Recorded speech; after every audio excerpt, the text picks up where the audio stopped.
Welcome everyone. We're sorry we're a bit late. We're doing some last minute technicals, some checks in here, trying to learn some new technology, but then we've learned something. So we're back with Dr. Dio today, Dr. David Ajibade. For some of you that were here with us last week, thank you so much for joining back. We really appreciate it. I can't call all your names here, but I can see all of you. Thank you for coming. So Dr. David is a medical doctor and health wellness thought leader. His organization, the Brain and Body Foundation, works with the federal government to address brain disorders in Nigeria. He has over a decade of experience providing therapies for children with autism and other neurological disorders. So I won't say more than this. Dr. David is going to take it away from here. And our topic for today is, Dr. David, I wish I could remember, but I don't know, something about bugs, brains, and something. But then it's I think the topic doesn't matter, but the justice you'll do to it. So let's take it on. Nice. All right. Well, thank you, Asma, for having me on again. It means I didn't do too bad a job for the first time. So thankfully we shall continue the. You did an awesome job. Thank you very much, and good morning good day to everybody out there. It's just about 8 o'clock in the morning for me, which is really, really early. So if I'm slurring my words, please forgive me. It's it's just one of those things. So the title of the today is, what we're going to be talking about is bugs, brains, and behavior. And I'll start sharing my slides very soon. And that's one of the things we were trying to do. Wanted to try and get the recording so that the slides and the viewer can be seen clearly. I don't know what it is with Zoom, why they haven't done this since. That once they show the slides or share the screen, the picture or the video of the person becomes very, very, very, very small. And so we're hoping that with this, right? I guess it's due to preference. Some people don't read that, yeah. Yeah. So anyway, we hope this recording will be better. Yeah. So last week, I'm just going to do a quick recap. Last week we talked about the gut being very important to health and to the brain and to brain disorders. Today, when I say last week, I mean 2 weeks ago. Today, we're going to really hone in on what aspect of gut health is important. So let me just go. I think I'll just go ahead and start sharing the screen so we can get right into it. How do I do this now? Excuse me just a minute. And please feel free to send in your questions, ladies and gentlemen. Okay, so that's our slide.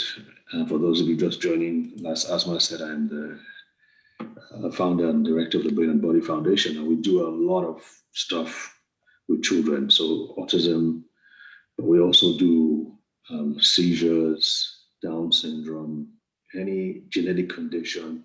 We've also included sickle cell disease. And quite frankly, what we found out is that it is not that complicated if you deal with the basics. The basics are always not complicated.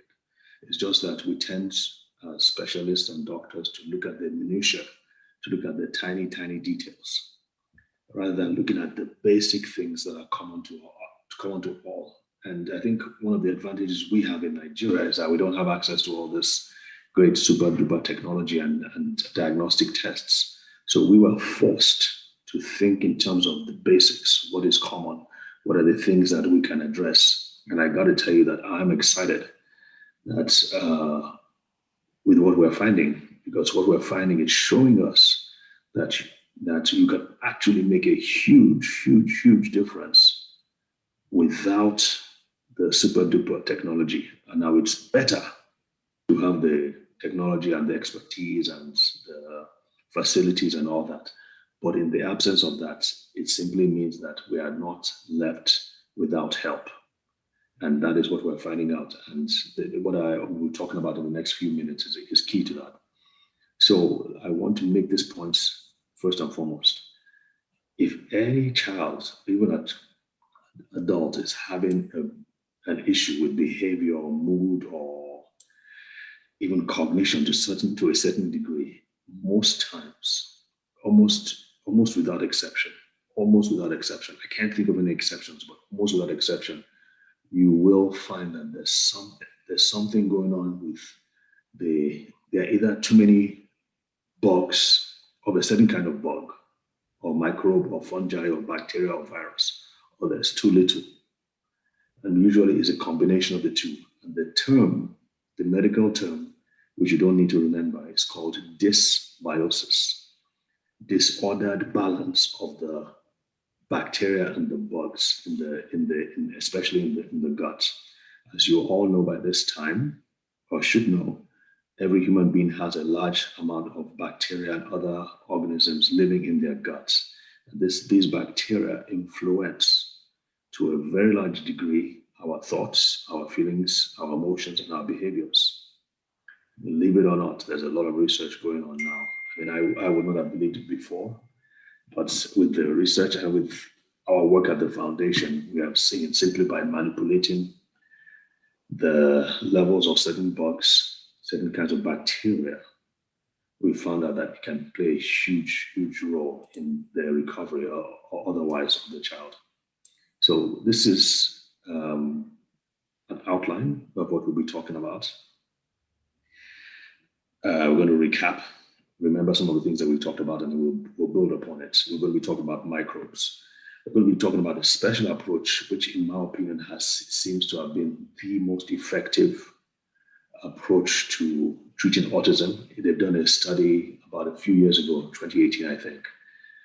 And it was just a one-time, I'll describe it later on, but it was just a 2-week treatment. And 2 years later, they've still found that the improvements are still enduring. We'll talk about the characteristics of a healthy microbiome. I'll tell you what a microbiome is, and we'll talk about a few other things.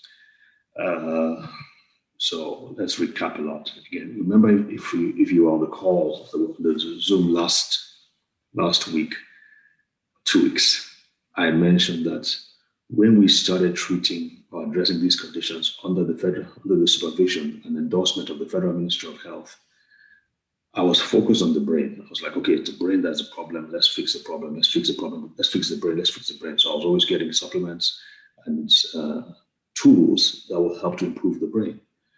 Our results were marginal at best. So it got us thinking. I kept on researching and trying to find out what the problems were. And that's when we found out that the gut, the digestive system, plays a huge role in influencing brain function. And so we talked about, and this is the quote that I really like, that I mentioned last week, it's proper digestion is the great secret of life. And I remember, if you remember, I said, the most important thing you can do for your health is to have a healthy digestive system. And I explained why. And I also said, yes, so in this slide that I showed you, there are 7 areas that you want to address when it comes to the gut, especially in children who are on the autism spectrum. Today, we're going to be talking about number 3, the composition of the microbiome. And the microbiome is the sum total of all the microorganisms that are not human that reside in your body. So you have the skin microbiome, you have the vaginal microbiome, you have the other microbiomes according to their location. Today we're going to talk about the gut microbiome, which, as I said earlier, is what to a very large extent influences your brain and behavior. Not just brain and behavior, but even weight, how heavy you are, how light you are, your appetites, your preferences for different kinds of foods. Believe it or not, your guts microbes play a role there. Probably in subsequent talks, we can talk about the other aspects. Like I said, it's not just about the bacteria, the other microbes as well. And these are just 4 of probably about 10 different kinds that reside in our guts. Viruses are one, fungi. You've all heard about candida, worms, different kinds of worms. They are parasites. They are protozoa. Malaria, for instance, is one of it's a parasite. It's not a bacteria, it's a parasite. So let's talk about the FMT story. And as I mentioned before, I said there was a study that was done. This was in Arizona. What they did, they took about 20 children with autism. And what they did was that they gave them high-dose antibiotics, a special kind that doesn't enter the bloodstream, it just stays in the guts. They killed off the bacteria that were in the guts. And then they gave them an enema, which means to flush out the stool and the contents of the guts. Then, and this may gross you out. This may gross you out, but just hang with me. What they now did was that they cleaned up feces, stool from children who were normotypical, who didn't have autism. They took their stool, cleaned it up, left all the bacteria and the viruses in it, just removed the toxins, and they put that into the guts. Asma, have you heard of this study before? Never. Yeah, never. It's a shocking one. It is shocking. How it ends, though. It is shocking. By the way, before I forget this is the standard treatment for a certain kind of very severe diarrheal disorder caused by a specific microbe called Clostridia difficile. That is the standard FDA-approved treatment in this country, because they found out that nothing else could work. Antibiotics, nothing. Zero, nothing. They found that the only way they could treat this condition, otherwise the patient would die, is to put the stool of a normal person into the colon and the colon, not the digestive system, but the colon specifically of these people who are suffering with this disease. And that was, I think the results were 98% recovery, as opposed to 20% if you use antibiotics. Wow. What's the name of this diarrhea you said? What's the name of it? Clostridium difficile. Clostridium, let's see now. Plasmodium difficile. I'll just try to. Clostridium. Plasmodium as in the mosquito? No, Clostridium. Tell you what, I will. Yeah, please. I'd love to know more about it. Okay. Is it common? Is it a common condition? Is it a common disease? Is it a common disease? Thankfully not. Yeah, because the treatment. Yes, I've typed it there. Ah, okay, thank you. So they're using that same approach towards autism. In some cases, they used fecal capsules. Again, the same thing. It's exactly what it is, and they put them in capsules, and they put them by mouth. These kids took them. After, I think it was a 2-week treatment, after 2 years, they found out that the memory, the results that they got, including speech, improvement in speech, improvement in social contact, social behavior, and all the other kinds of behavior, in addition to digestive concerns, cleared probably by 80%. In many cases, these kids were able to go back to school and function normally. Now, the authors of the study warn that this is still a study. It has not, people claim there were many problems with the study, in that the sample size of 20 was too low. They should have had a wider sample size. They should have tried in other hospitals as well. So they're in the middle of doing all this. But as you can see, this is something that many people or many parents will shy away from. Although I understand that some parents, maybe somebody even on the call today that I invited, are looking to doing this in their, I believe, so in some parts of Mexico and the UK. There are people there are doctors that are doing it. But I have to warn, if anybody's thinking about it, it is highly, highly, highly risky. You need to have the right person to do it. So, and we have been doing something akin to this. It's a modified way. No, don't use feces, but I'll explain to you what we do. So let me just talk a little bit about some of the things that we're finding out, just in general. Now, this is a diagram, very, very noisy, but over here, it says Parkinson's disease. They're finding out that things like Parkinson's disease things like Alzheimer's, dementia, and other diseases. They're finding out that it's because, and of course, autism is at the bottom here. They're finding out is that either it's some bugs that are, somebody decide to go haywire and they're growing, they're multiplying. Certain circumstances cause that. And these bugs can produce certain metabolites and certain chemicals that trigger something in the gut, but also that same trigger is triggered in the brain. It doesn't start in the brain, they're finding out. It's starting with a dysfunction in the gut that travels to the brain and triggers the same dysfunction in the brain. Now, as you know, the brain is much more sensitive than the gut. So that's why you see the problem more in the brain. And therefore, everybody is complaining or is concerned and they're attacking the brain, trying to fix the brain. Many times they found out that the problem is in the gut. I cannot overemphasize that. And it has a lot to do with the microbes, the balance of the microbes. Right down here, I'm going to read this if you can't see it. Studies in mice suggest an infection in pregnancy can set up a cascade of activity in the mother's guts. Certain bacteria stimulate T helper cells, part of the immune system. They produce immune molecules that travel to the fetus's brain and provoke autism-like behavior. Probably in another talk, we can talk about what happens during pregnancy. But the bottom line is that microbes are triggered and they produce chemicals that affect the brain, either by addressing the immune system or even directly addressing the brain.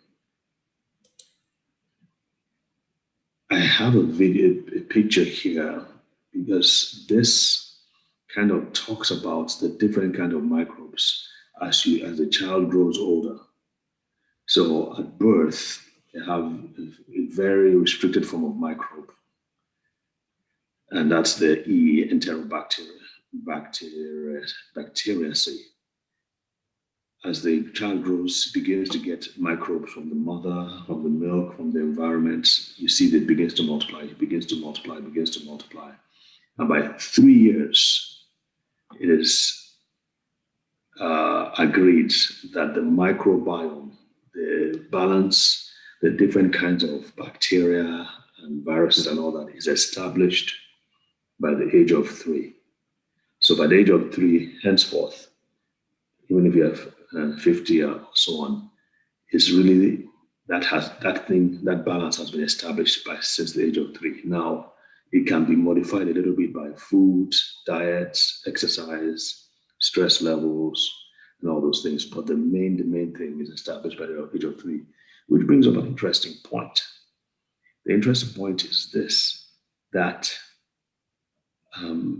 most kids, by the time they present with autism, by the time the parents start to notice things, it's before the age of 3. Isn't that interesting? Isn't that interesting? It is. In fact, in all my patients, when the parents started noticing something was going wrong, or if the child was doing well and regressed, it's almost always before the age of 3, maybe 2.5, 2 years of age. And so here's an interesting point. This yellow thing here, you can see with Prevotella, you can see that it's there, it's here.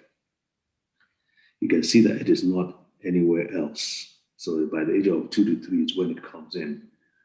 What they found out in autism, and I'm going to show you a video now, another slide, is that most children with autism are lacking in that Prevotella. It's one of the key organisms that are missing in autism. So I just have this picture here, it shows the small intestine. You know, the gut is a really, really large gut. It's very, very long. Where the problems lie the most are in the large intestine, your colon. Ideally, you shouldn't have much bacteria in the small intestine. But in the large intestine, this is where the action happens. So there are all kinds of bacteria, all kinds of organisms acting and reacting, fighting amongst themselves, producing chemicals. dealing with chemicals. So it's really a battlefield between the good and the bad. And I say good in quotation marks because sometimes the good can do bad things. So it's a question of how well the gut bugs behave amongst themselves. So let's see the bugs that are in overabundance, what they're finding out. And this is also just points at our approach. Clostridia, I've mentioned that already. Clostridia difficile, it produces a toxin which causes autism-like symptoms. We also know that Candida, these two, the Clostridia and Candida, both start with C. Candida, I've had one of my mentors said that almost 99% of all children with autism have an overload of Candida. That's not even a bacteria, it's more like a fungi. These are what they call opportunistic organisms. They tend to grow when there's a defect in the immune system or there's a defect in the body for whatever reason, whether it's genetic or there's stress or there's a chemical attack, a heavy metal overload. There are different things that can trigger autism, and we'll probably talk about that in subsequent talks. But the key thing is that there's an imbalance and there are certain key culprits that are always in abundance. I mentioned Clostridia, the Candida. Some women too experience a lot of candidiasis, some gut problems in people who don't have autism, their digestive system not.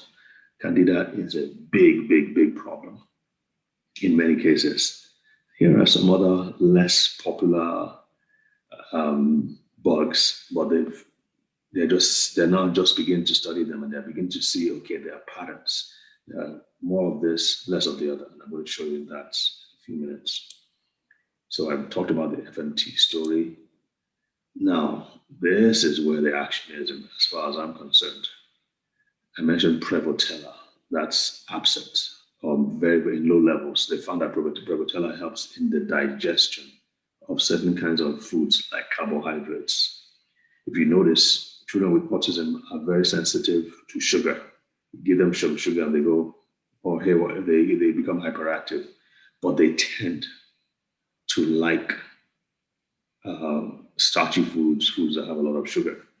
It's bad for them, it makes them worse, but you notice that they have a craving for it. It's not necessarily they that have that craving. And I know this is hard for you to understand or to accept. It was hard for me as a doctor to accept initially, but the craving is coming from the bugs. As a matter of fact, you can tell. I've learned how to tell now. If I ask a parent what kinds of food the parent and the child likes, and I hear, oh, he likes this, he likes golden morn, he likes cornflakes, he likes a lot of bread, he likes spaghetti, he likes Indomie noodles.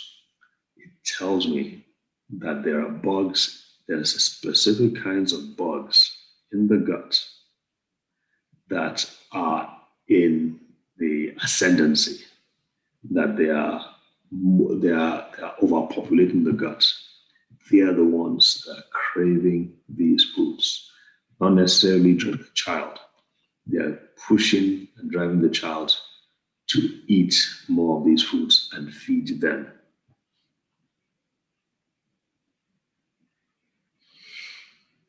This is even already causing me goosebumps, because I'm actually thinking it's not just for kids on the autism spectrum, because I'm seeing a lot of these things in my son. He's gone off meat, veggies, fruit, everything. It's all about, like you said, pasta, rice, cornflakes. That's it. That's all he eats. So this is something I should also check it. So it's not only about kids on the autism spectrum, actually. It could happen to any child, right? Just that our kids are more predisposed to it, would we say? Right. Absolutely. Absolutely. And I'm sure the other parents too can relate to this as well. So these are different kinds of bacteria. So what we started looking at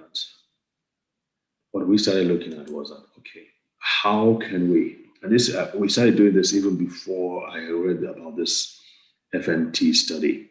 FMT stands for fecal microbial transfer. Fecal in stool, microbial, bugs, transfer. So putting the feces of another child into, or another individual into your body. So, like I said, we started doing it ourselves. So we found a way to help to push out safely using SIPs, nutrients and supplements only. We do not use medications at all. Don't use it. Because many of my patients are even remote. So I don't want to add more problems to their issue. I'm not saying drugs cause problems all the time, but there's always that risk that there's going to be some side effect. So we find a way to push the bad bugs out. And we also give them specific nutrients and nutraceuticals that will kill off the bad bacteria, the fungi, the viruses, and remove them at the same time by pushing that out. And then, as we're pushing that out, we start to populate with good bacteria, with probiotics. And you have to be selective. You have to find the right kind of bacteria and to push it in, because like I said, these are all the kind of bacteria that are missing, and these are just the tip of the iceberg. They found as they are developing these diagnostic tools and developing these ability to identify which bacteria is which, that's when we begin to learn about them. But at least we know about some of them. So the challenge is to find the right commercial probiotic that's of high quality and that has been shown to work. And it took me years, quite frankly, years. Many times I was traveling back and forth. And by the way, I think one of the guests is in Seattle. It was in Seattle that I found the answers. And once I found it, I now began to start getting and now I started using the probiotics on my patients. And I can tell you remarkable improvements in speech, in behavior, and language, and so on and so forth. But the key is you want to address the dysbiosis by taking out the bad and putting in the good. So like I said in our last session, first 4 to 6 weeks is spent on clearing and pushing out as much as the good as possible and killing the bad bugs. And then subsequent months, from then on, we just, whatever else we do, we give them the probiotics, because we're looking to seed. It's like you're planting a garden. You want to get the right kind of plants and flowers, or planting a field to get the right kind of yields that you're looking for. So we're basically seeding the gut with the right kind of microbes. But you can't just leave it at that. You also have to feed those microbes. The same thing when you're farming. You can't just leave the seeds in the ground. You have to water them. You have to make sure that they're getting enough nutrients from the soil. So it has to be the right kind of soil. The same way we are looking at seeding the gut and feeding the microbes that we seed the gut with. All right. So having said that, should I mention our offer, Asma? Yeah, you should, because this is what I think most of us are looking for. And like when I spoke to you the first time, what I liked about it was, firstly, the analogy you used just now. You said first you need to like clear out the land and make it fertile, but then you need to take care of it, then you need to water it.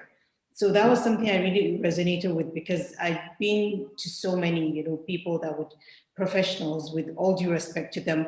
And one thing that actually sort of put me off was that I was given maybe sometimes at a point in time 10 to 12 different supplements to use for my son. And this is someone I have to even teach how to start taking tablets. So how do I even start? And then they tell me they're all important. But when I spoke with you, what I liked about your protocol, even though we've not really started it, because we can't have them here because of the lockdown. But I'm really looking forward to having them. What I liked about it was the fact that you will hold a parent's hands from the beginning to the end. And of course, through your services, nothing is free, because it's one of the best protocols I've heard. We just spoke on phone and on Zoom, but I liked everything you said. but mainly because you said for each of the stage of the protocol, you explained why you were doing it. And I think this is mostly why parents are lost. So we are told, okay, give him this, he's going to get more speech. But what was happening before what was the reason why he wasn't getting more speech? And now in less than 10, 15 minutes, you've explained everything through all these microbiomes that I can hardly even pronounce, but what matters is that we want to flush them out and get something good in. So yes, please let's have the offer, because I'm really looking forward to starting a protocol myself. Okay, perfect, wonderful.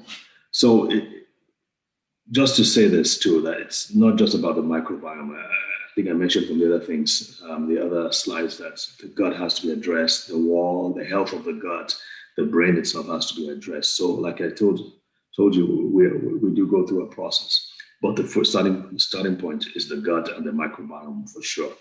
So and I've been thinking about how can we get it from the US to send to Dubai, since there's or to other parts of the world, since it's a bit of a challenge from Nigeria, which is where most of our stock is. So what we're going to offer is that if you consultation is, for those on the call, it's half off. You have my contact details. We'll schedule a call. So if you send us an email, we'll schedule a call for you to be half off what the charge is in the US, what we normally charge. Then we also, many of these supplements, the companies that we get them from don't make in individuals. So you can't just buy them off Amazon, for instance. They are specialized, they are specifically paid to order.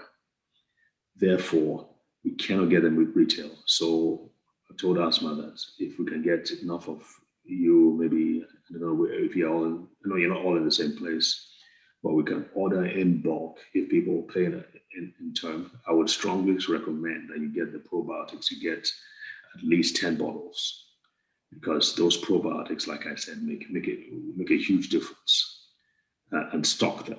So we can buy them in bulk, and then we can help to send them to you wherever you are in the world. We can arrange that from the US. The kit, the starter kit for the clearing and the gut health for the cleansing, we can get that, but it's about 5 different companies. We can put that together in a kit. So if you're interested, contact us. We'll let you know what that entails, and we can get them together. The challenge that we had sending them to ASMA, one of them was that Nigeria, Dubai issues. Apparently there's a lockdown on travel between the two places. And number two was that it would have been, for me to get them only for her, I would have to spend a lot of time trying to get them individually. And like I said, some companies don't even make in retail. They have to sell in bulk. So I think I hope I've explained that. If you are interested, we can start the program for the first, like I said, you have a half off consultation. We'll sit down with you for 30 minutes to an hour, and we can answer your questions, explain it, show you videos, even direct you to other parents who are on the program and who have received tremendous benefits. The problem with parents is that they don't want to go on camera. They don't want to. I managed to arm twist one or two parents, and they went on camera, and they don't want to do it again. So I recorded one of the videos. It's on our website as well. So that is our offer for now. Like I said, for those of you on the call, you can have half off for our consultation. Any questions at this point? Okay, let me just quickly say this. So when it comes to problems affecting the brain, I listed about 6 things here. And again, we shall probably talk about them later on. But number 3 really is what we've been talking about, the bugs that are affecting the brain. Sometimes it's the chemicals they produce, sometimes it's the toxins they produce, some of them have spores. But you got to start with the basic things, start cleaning them out. You know that heavy metals, number 5 here, heavy metals like mercury and lead can also cause speech problems, can also cause behavioral problems, can also cause cognitive problems. And it seems like that mercury, and candida specifically, candida feeds on mercury to some extent.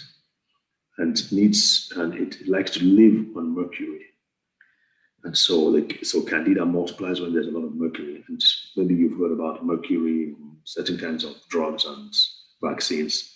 Some of them, I'm not an anti-vaxxer, please don't get me wrong, but I have to speak in terms of, I have to say, give you the complete information. So certain chemicals, certain heavy metals can propagate the multiplication of certain bacteria and fungi like Candida.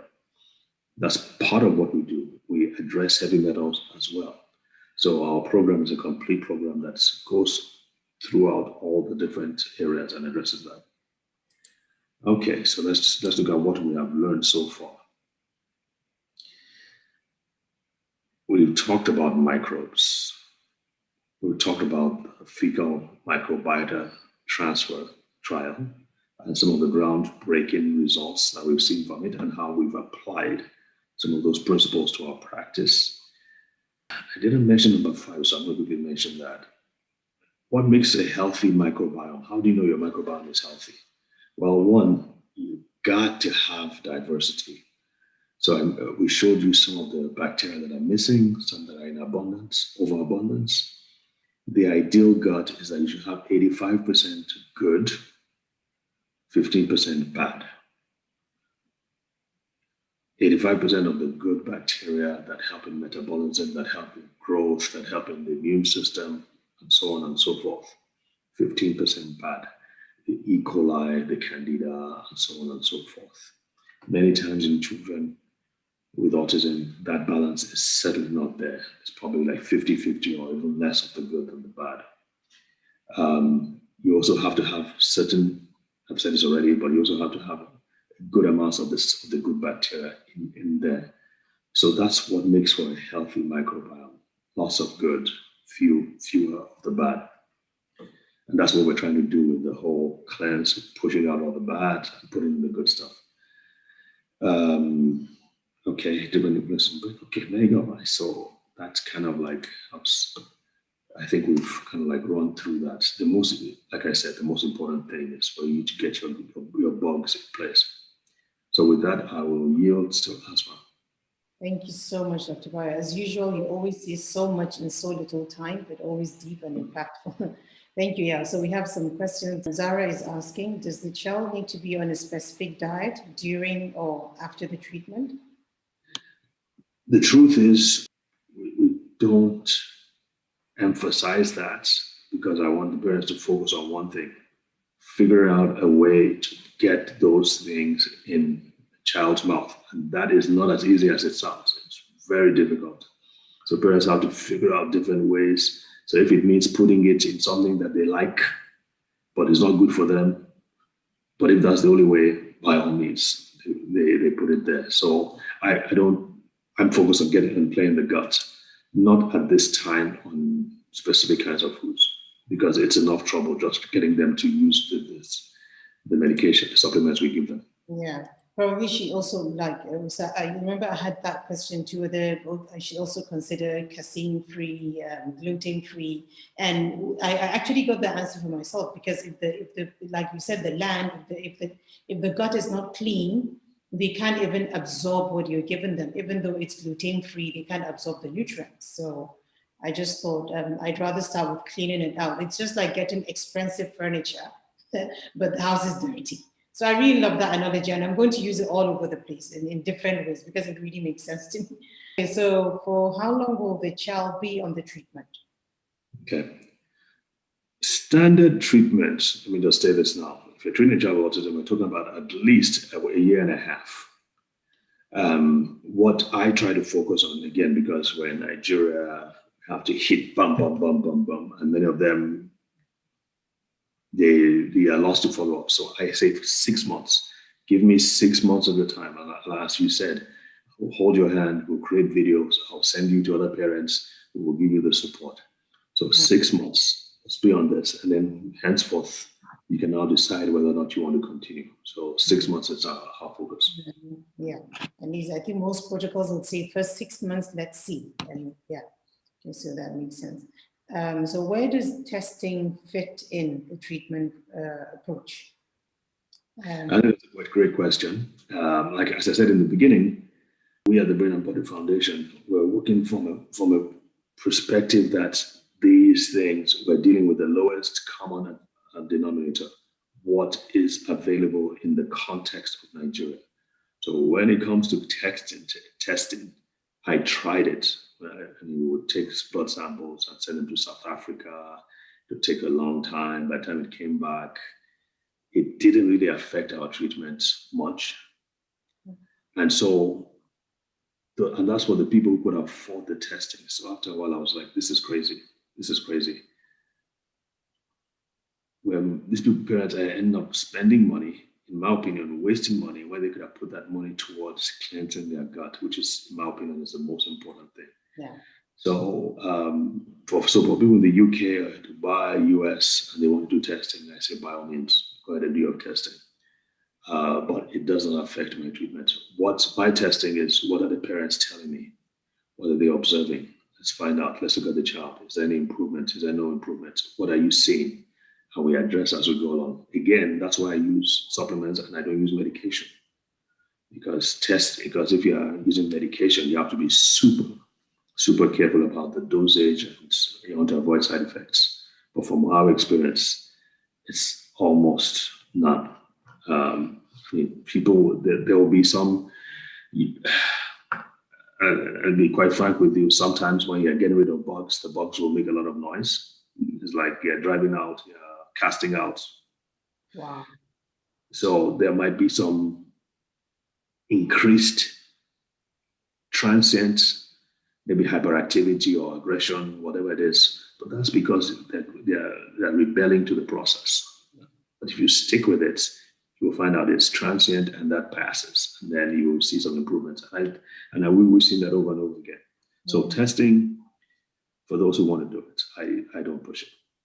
To be honest, even I'm here, but I wouldn't do that testing again. When my son was 6, I waited for for his hair to grow for like 2 months so that I could do the heavy metal testing, and he was sleeping. I stripped a part of it, put it, did all the lab thing and sent it to the US. But at the end of the day, I still did not do the protocol again because I didn't understand what they were trying to do. Now they say we need to do chelation, we need to do this, he needs to eat a lot of cucumbers and flush things out. I didn't know how that process. So I'm the sort of person that if I don't understand a process, I don't put my all into it. And I think this is human nature, right? Because what motivates us at the end of the day? The understanding that we have a goal to reach, but we need to understand the journey through which that goal is achieved. So that's really, for me, I would not do testing. I can't wait to go for it, to be honest. I can't wait. So, when I keep telling my husband, when are the courts going to open? He keeps saying, so he's wondering because he's never seen me so adamant about specific supplements. And you're in Dubai, you want supplements from Nigeria. What is happening? It's just because now I understand, so this is what the information I've been missing all along. Because that what loads of them, they get expired, I never use them. Because I'm wondering, why should I give him GABA today, this tomorrow, that? And when he does some behaviors, I'm thinking, like I always say to his teachers, when they say he needs to see an occupational therapist, I tell them, I know you're professionals, but as a mother, I feel there's more to it. I think there's something physiological happening in my child's body. It has more to do with either his tummy or his brain than it has to do with just, external environment, how he perceives things. So really, I really urge a lot of parents to start this. And I promise to be the first person to give my testimonial. Besides, I love giving testimonials. I don't know why, but I just feel I need to share this success story. So I do promise to do that. What kind of diet is appropriate for the child? I think we've spoken about that, right, Dr. Dyer? Yeah, so let's just do the main thing. Zara is asking again, are there, Okay, I went back. Kiki Lomo is asking, can you give a guide of the cost implications for this treatment? Yes. On average, and there'll be some variations here and there, on average per month, we're looking at, let me quickly say this too, if the child is less than 6 months, is going to be looking at about $500 a month. The child is above 6 months, I'm sorry, I meant 6 years. So it's about $500 a month. Above that, it increases. Of course, if it's above 10 and all that, the dose and the amount just have to increase, and you might have to bring in some other things. So it's above. If it's less than 6 years, 6 years and below is about $500. Above that can go up to about $1,000 a month or more.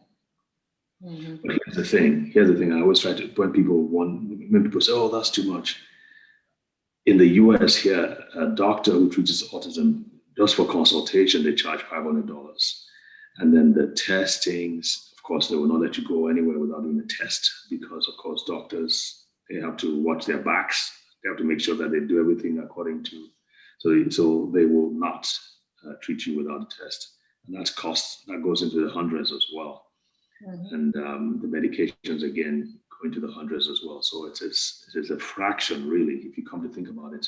And if you think about it long term, if you don't start your child as soon as possible, the compounding effects of their costs can be astronomical. Because you have to think about having a shadow, a teacher to help out to watch your child.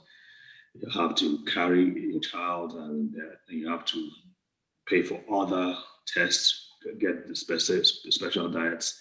The other things increase. But if you deal with this effectively now, if you commit to 6 months, you will find that you will save yourself a lot of money and a world of hurt. You know, that was sorry. That was even the point I was trying to get at, to say, I mean, all the therapies we're paying for, we're paying an arm and a leg. And if the child can actually calm down to a certain level, there's a certain percentage of therapies they don't need.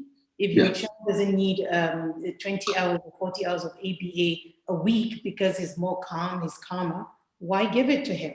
So why not use that money and start getting him into maybe thinking of mainstream school or some sports activities instead of, because we're paying so much just to calm him down. And even that was when his doctor said, I think you need to put him under medication during the pandemic because he got very anxious, even though it was against my will, but I knew better than to resist because he was really, really aggressive.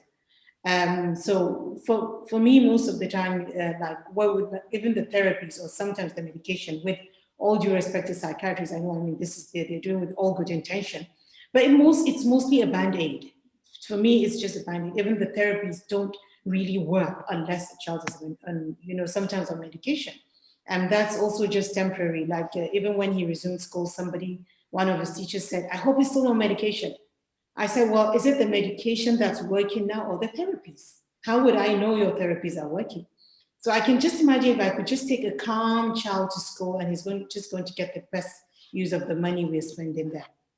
So yeah, I mean, the sooner we start, the better we can cut down on expenses. Mm-hmm. And this is the main thing parents are always crying about. It's too expensive. The therapies are so. What if we don't have to put in all those therapies, And we really don't have to. If we could get a child that's more grounded. Yeah. I've had parents they take the child for music lessons because it can help with all the autism, for horse riding, swimming lessons, and all those things because it can help with autism. But when it comes to doing this, doctor is too much money, and I'm like, you know what? You can skip a few piano lessons for the sake of doing this. Let's focus. Because here's the thing: all these other tests, all these other therapies that the people are doing. And I'm speaking from experience now. Those bugs are just there. If you don't take care of the gut, not push out them, get those bugs out. They're just going to sit in there and laugh.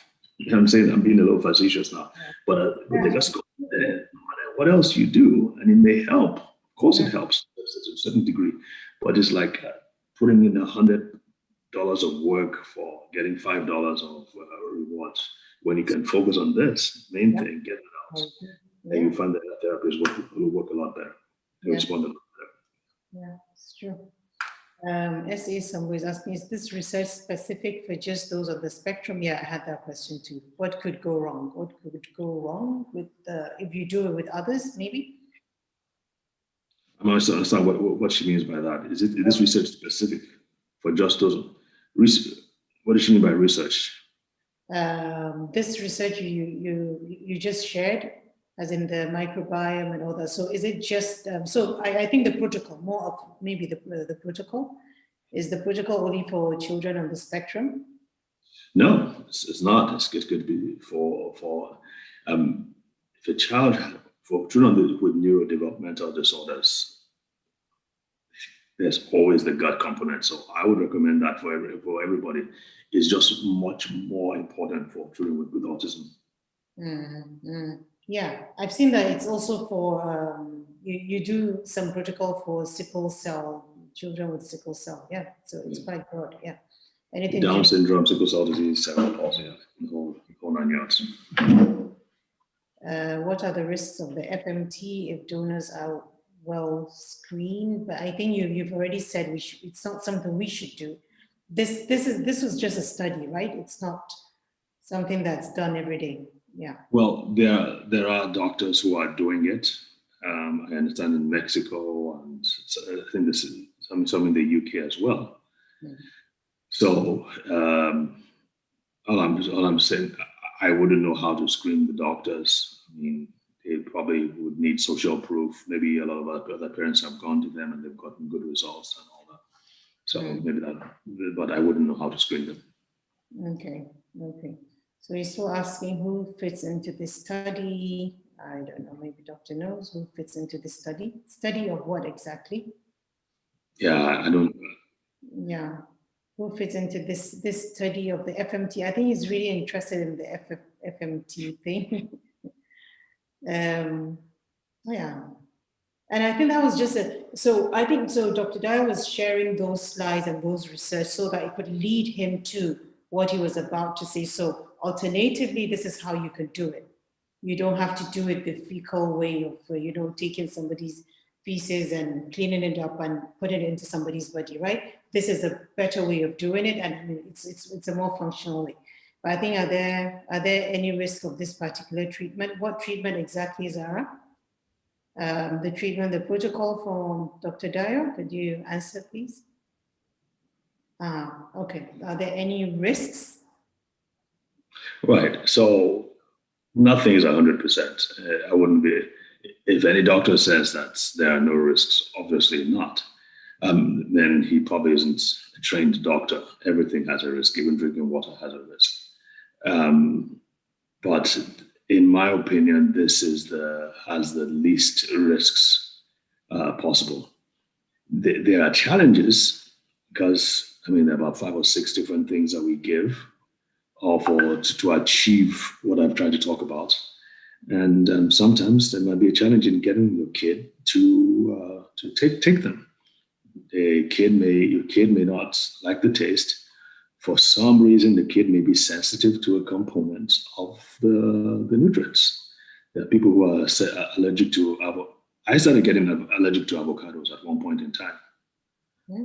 Think about it. Avocado is one of the healthiest foods you can put in your body. I started getting allergic to them at some point in time. So, all I can say is that we have tried to minimize the risks as much as possible. So, but you won't do anything if risks, yeah. Like everything has risks, even some of the foods we eat. Like you just give an example of avocado, and I'm sure all the things you're using, nothing is synthetics. They're all natural, right? Correct. So go ahead, please. So we use in some of our things we use vitamin C. So I wouldn't say natural meaning that you just pluck the herb and you preserve the herb in a glass of water in a bottle, and somehow you preserve the way things are done these days is that, especially when it comes to nutraceuticals, which are supplements that are highly concentrated, there is some technology involved in it that would take away that natural aspect. Some of them need to be preserved. So there's going to be some kind of chemical or additive that makes sure that when you're transferring things from the US to Nigeria, for instance, it doesn't get spoiled in the process. So I hesitate to say they're all natural. But they are as close to natural as they can be. Okay, and the additives and the preservatives, that's always where, especially as parents of children with autism, are worried. So what would they be like? Are they things that are being taken into consideration that they could cause some sensitivities and even make it worse sometimes, and you wouldn't even know what's causing it? Correct. So I probably use the word additive wrongly. I'm referring more to the chemical process by which they use to concentrate the supplements and also to keep them from getting spoiled. So we're not talking about preservatives like benzene or the phenols and other things like that. We're just talking about I was just trying to answer the question more completely, that it's not completely natural in that it's not herbs or, or plants that you just take and put in the bottle. Mm-hmm. Yeah. So additives is probably the wrong, preservatives is probably the wrong. Yeah. I mean, it could be because since we have natural preservatives, even when you go to organic shops here, they say these are natural, but you read the back and you see preservatives. Like I used to go to shops when I was really into my son's diet, with my Google open and, Googling different E5 this, E5 that. And that was when I realized that there are natural preservatives that you could use. So, and I'm sure probably most of the ones you're using, or even all, use with caution, since the target patients the patients you're trying to target. So obviously you're not going to use anything that's going to jeopardize the health of the child, or even the journey to him, get him better. So, and nothing is 100%, like I said. So yeah. from my experience, most times the kids are able to take it, but there are some kids who absolutely will not take them. Some say, no, we can't do it anymore. So we have to modify. We have to pivot along the way. Okay, so for example, if you send a powder or some tablets and the child can't take it, then maybe, well, if it's tablets, probably you can ask us to crush it and use it, not something that you could give us that guidelines. But if it's I don't know, what is it? If it's just something to soak in water and drink, I mean, our kids are very choosy. But I think at this stage we'll just cross the bridge as it comes. Like immediately I knew I was going to start your protocol as soon as I could. I got him to start taking tablets. So I started with the gels, the soft ones. So I used this as we did it with his therapist, and we just did sort of a behavioral thing for him whereby we arranged different things and we asked him to swallow one, and it worked beautifully within a week. So all I want to say to the parents here is that if your why is strong, you'll find a way to get it. If somebody comes and says to you that if you don't do this to your child, in 2 years' time, he won't even be able to say one word, you'll find a way. So I always feel we become a bit, a bit complacent when we start a protocol and say, oh, it's not going to work, because we feel, well, I might just take my time. But if you feel what you're looking for is very, very strong, you'll go for it. You'll definitely go for it. I mean, there are patients that are maybe terminally ill. They would say they're terminally ill, but if they do start a protocol, I'm not talking about a dialysis protocol now, but things work because even the things they never thought they would take, they take it. So I don't want to start thinking, oh, but what if? Let's think of, it's not about if it can be done. Let's think of how can we get it done? And that has been my approach with my son, because I learned the hard way. So I'll go to the doctor's office and everything he says, I'll say, it's not going to work. It's not going to work. But that was because I was suffering. So our words are a reflection of what we're feeling inside.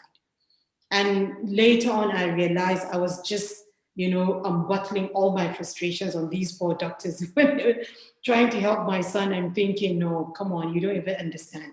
And he says, let's just try it. And I'll say, that's because it's not your son, Well, I had to tell myself the truth one day, because I realized my son is not getting better. He has all the resources around him. So what is the problem? Me. I'm the only common factor amongst all these things.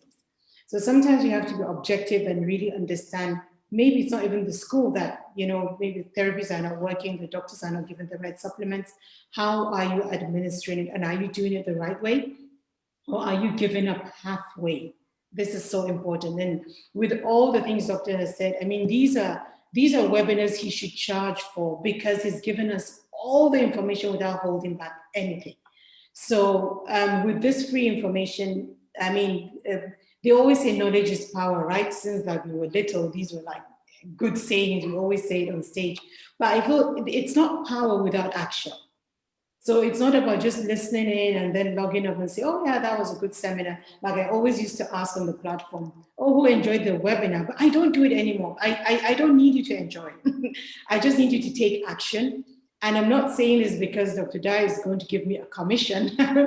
Everybody knows it's because I just feel, let's do this. And so that we can focus on other parts of our lives. You know, I left my IT career simply because of my son, because I just couldn't see myself coming home at 6 o'clock, and then where would he be? And thinking I'm this one of the best IT personnel in the world, and then I have a child that's hitting and getting aggressive at 30. And what if you could actually achieve your life's purpose because your child has been taken care of? But it goes with taking a lot of action like this. Even when I do other webinars, I ask them, what are you going to do before next week? For me, the preparation isn't something, but taking an hour or an hour and a half from our time to come on this and you not taking action, at least send Dr. Dyer a message.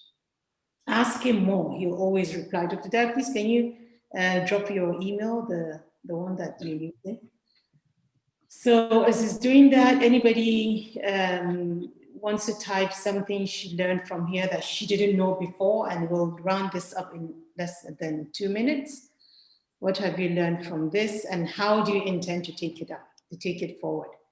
What action do you intend to take? So many actions you could take. I've taken my action already anyway. So, Aspa, speaking of, I forgot to mention this one. So I mention the one about the probiotics, about the bulk. Yeah, please, yeah. Let's reiterate it. Yeah.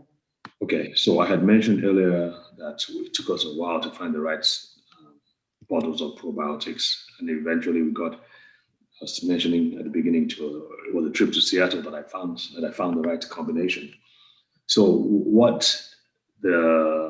we sell them at our clinic for about $70 or $80 a bottle. I'm not sure how much it is now, but between that amount. We found out that the sweet spot is about 4 bottles a month. And we started to institute this after we've done the cleanse, this special probiotics, 4 bottles a month. It's about $70 to $80 a bottle. I know it's expensive, but trust me, it works really well. The company does not sell for fewer than 250 bottles at any go. So what I mentioned to Asma was that if people want to invest in it, and we can, instead of selling at $70 to $80, we can sell at $50 a bottle. So if you want to get 4, you pay about, I guess, $200. If you want to get 10, $1,000. My math is right. Yeah. Yeah. 10 would be 10. No, 20 would be $1,000. If we can get enough people who want to buy that at this point, then we can get it from the company. You can buy all 250 bottles, and we can send you the ones that you've ordered. I mentioned too that if we can get at least 100 bottles, if you can pay for 100 bottles, I will put in the rest of the money so we can release it from the company. So if 100 bottles would be about $5,000, right?